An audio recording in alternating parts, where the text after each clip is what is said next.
Assalamualaikum warahmatullahi wabarakatuh. Saya Zaimatun Roifa dari Prodi Pendidikan Ekonomi 2016A. Di sini saya akan mempresentasikan materi tentang perkembangan perbankan di Indonesia pada masa pandemi COVID-19. Bank Indonesia bersama otoritas terkait berkomitmen untuk menjaga kelancaran layanan sistem pembayaran dan transaksi keuangan untuk mendukung berbagai kegiatan ekonomi. Dalam mendukung seruan pemerintah untuk memitigasi penyebaran COVID-19, Bank Indonesia melaksanakan langkah-langkah sebagai berikut, yaitu Bank Indonesia berkoordinasi dengan OJK dan industri, menetapkan penyesuaian jadwal kegiatan operasional dan layanan publik yang berlaku sejak 30 Maret sampai 29 Mei 2020. Yang kedua, dari sisi tunai, Bank Indonesia memastikan bahwa uang rupiah yang didistribusikan kepada masyarakat adalah uang rupiah yang telah melalui proses pengolahan khusus guna meminimalisir penyebaran COVID-19.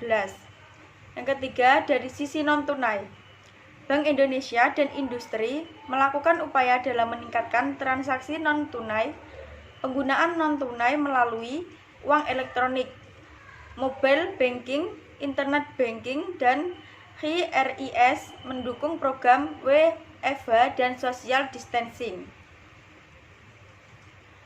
Gubernur Bank Indonesia Peri Warijio pada Rabu 16 Mei 2020 menyampaikan 5 hal terkait perkembangan terkini dan kebijakan yang ditempuh Bank Indonesia dalam mencermati kondisi perekonomian Indonesia, khususnya pada dampak penyebaran COVID-19, yaitu yang pertama, nilai tukar rupiah bergerak stabil dan cenderung menguat mengarah ke 15.000 pada akhir tahun. Pergerakan nilai tukar secara tren dipengaruhi oleh faktor fundamental, yaitu inflasi yang rendah dan terkendali dalam kisaran sasaran 3 atau 1%. Yang kedua, defisit transaksi berjalan triwulan 1 akan lebih rendah dari 1,5% PDB dan secara keseluruhan pada tahun 2020 akan lebih rendah dari 2% PDB.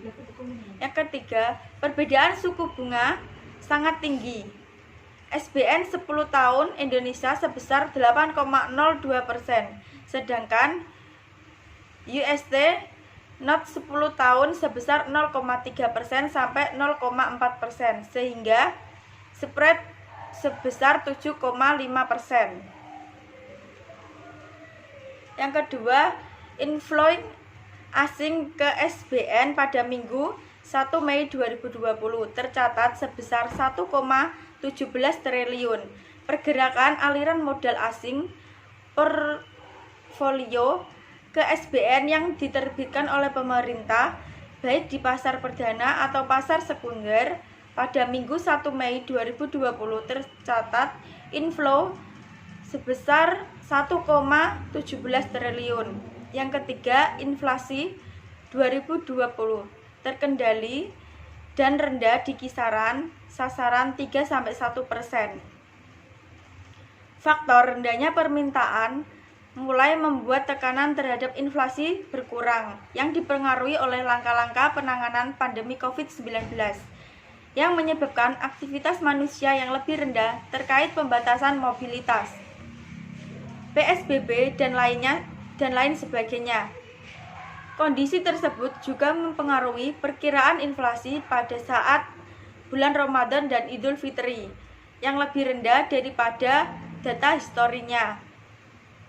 Bank Indonesia meyakini sampai dengan akhir tahun 2020 inflasi akan terkendali dan rendah di kisaran sasaran 3-1%.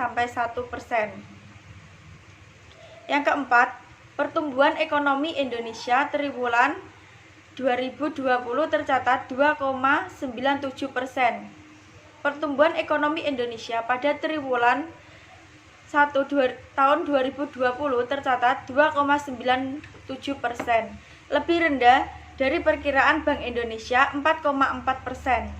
Hal tersebut didorong dari dampak penanganan pandemi COVID-19 yang mulai mempengaruhi kegiatan ekonomi baik dari sisi pendapatan, konsumsi, produksi, investasi, serta ekspor dan impor. Pada pertumbuhan ekonomi Indonesia pada triwulan 1 termasuk salah satu yang tertinggi, lebih baik dari sebagian besar negara-negara lain. Kebijakan dan operasi moneter Bank Indonesia. Bank Indonesia berkomitmen untuk melaksanakan kebijakan moneter yang prudent dan dengan tata kelola yang baik. Yang pertama, mekanisme pengedaran uang kartal sesuai Undang-Undang Mata Uang Nomor 7 Tahun 2011, perencanaan, pencetakan, dan pemusnahan uang kartal melalui koordinasi Bank Indonesia dengan Kementerian Keuangan dengan jumlah sesuai dengan perkiraan kebutuhan masyarakat. Yang kedua, operasi moneter dalam pengendalian uang giral dan likuiditas pasar uang dan perbankan. Bank Indonesia mengendalikan inflasi dan menstabilkan nilai tukar rupiah, sejalan dengan pencapaian sasaran inflasi dan juga mendorong pertumbuhan ekonomi. Langkah yang dilakukan oleh Bank Indonesia melalui penetapan suku bunga acuan dan pelaksanaan operasi moneter untuk mengelola likuiditas di pasar uang dan perbankan sejalan dengan langkah kebijakan Bank Indonesia dalam menstabilkan nilai tukar rupiah.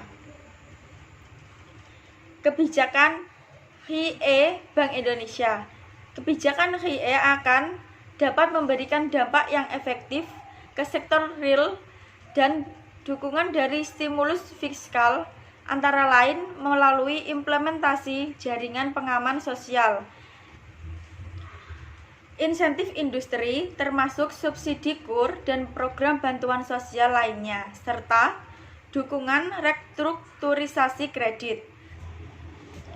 Bank Indonesia akan terus memperkuat koordinasi dengan pemerintah dan OJK untuk memonitor secara cermat dinamika penyebaran COVID-19 dan dampaknya terdapat perekonomian Indonesia dari waktu ke waktu, serta langkah-langkah koordinasi kebijakan lanjutan yang perlu ditempuh untuk menjaga stabilitas perekonomian dan sistem keuangan, serta menopang pertumbuhan ekonomi Indonesia tetap baik dan berdaya tahan. Sekian presentasi dari saya, kurang lebihnya mohon maaf. Wassalamualaikum warahmatullahi wabarakatuh.